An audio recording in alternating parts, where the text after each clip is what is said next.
Tara, pag-usapan natin ang isang di pangkaraniwang kwento, ang kwento ng isang haring umiyak sa mismong araw ng kanyang selebrasyon.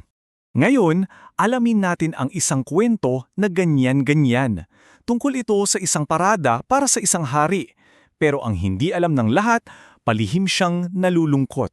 So para maintindihan natin kung bakit kailangan nating mag-time travel, mga 500 taon pabalik sa isang pangakong matagal ng binitiwan. Alam mo ba, may isang propeta noon na nagsabi na darating daw ang isang espesyal na hari sa Jerusalem. Pero heto ang kakaiba, hindi siya darating na nakasakay sa isang kabayong pandigma. Darating daw siya sa napakasimpleng paraan. At si Jesus, alam na alam niya ang propesiyang ito. Kaya naman, inutusan niya ang dalawa niyang kaibigan na may gawin at napaka-espesifiko ng utos niya. Siyempre, yung mga disipulo niya, nagtaka. Kasi isipin mo, si Jesus laging naglalakad lang, tapos bigla siyang sasakay at sa isang simpleng asno pa, anong meron? Well, may dahilan pala yan. Lumalabas na sinusunod lang ni Jesus ang isang lumang kaugalian ng mga Hudyo. Yun pala ang paraan para ipakita na ang dumarating na hari ay isang hari ng kapayapaan. So ayun na nga, nung umupo na si Jesus sa bisiro, grabe, para talagang sumabog sa tuwa at sigawan ng mga tao sa paligid. Dahil hindi naman sila makapagbigay ng mamahaling regalo, ang inilay nila ay yung galing talaga sa puso nila. Para silang naglatag ng red carpet gamit ang mga damit nila at iwinagwayway ang mga dahon ng palma. Talagang royal treatment. At ang sigaw nila, Hosana! Buong puso nilang sinisigaw yun, puno ng pag-asa. Para sa kanila, eto na, dumating na sa wakas ang bago nilang hari.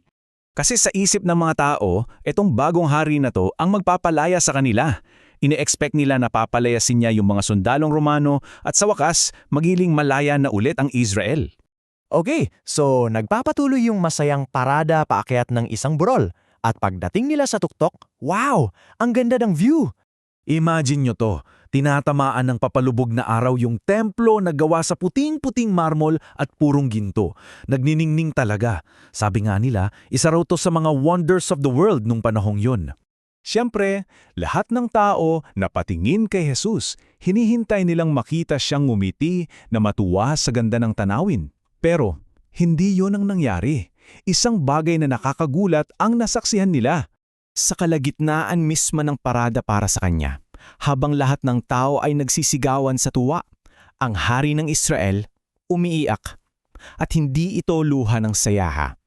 Ito ay luha ng sobrang-sobrang lungkot. At habang nakatingin siya sa siyudad na mahal niya, may lumabas na salita sa bibig niya na parang isang daing, puno ng pighati. Siyempre, naguluhan ng mga tao.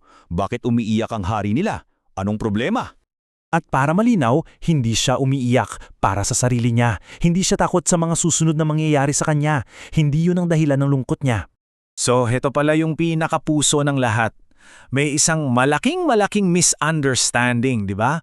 Magkaiba ang gusto ng mga tao kumpara sa kung ano ba talaga ang inaalok ni Jesus. Yung puso niya, tarang ginurog habang tinitingnan niya ang Jerusalem. Kasi nakita niya kung ano ang kalagayan ng lungsod at kung ano sana ito kung tinanggap lang nila ang kapayapaan na dala niya. Umiyak siya kasi nakita niya ang hinaharap.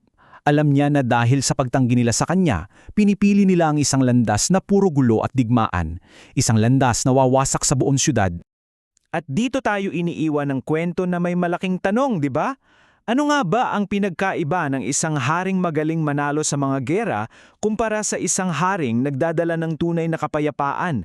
Alin ba talaga ang haring tunay na makapagliligtas sa kanyang mga tao?